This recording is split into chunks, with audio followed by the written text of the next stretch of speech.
मोहतरम नाज़रीन, अमेरिकी सदर के बेटे डोनाल्ड ट्रंप जूनियर ने अपने एक ट्वीट में मकबूजा कश्मीर को पाकिस्तान का हिस्सा ज़ाहिर कर दिया है। डोनाल्ड ट्रंप जूनियर ने अमेरिका सदारती इंतखाबात के मौके पर एक ट्वीट में दुनिया का नक्शा पेश करते हुए लिखा है कि पूरी दुनिया मेरे वालिद की हामी है।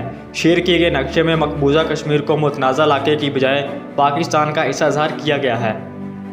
यह नक्शा हुकूमत पाकिस्तान ने कुछ अरसा कबल सरकारी सतह पर जारी किया था, जिसमें मकबूजा कश्मीर को पाकिस्तान का हिस्सा करार दिया गया था।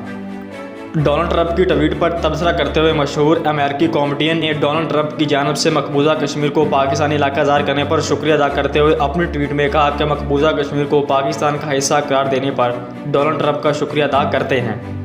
आज अमेरिकी सदर ट्रंप के बेटे ने मकबूजा कश्मीर को पाकिस्तान का हिस्सा ज़ाहिर कर दिया है। ये है सफारतकारी जिसको रिवर्स करना नामुमकिन है, जो कहते हैं कि इमरान खान ने कश्मीर को बेच दिया है।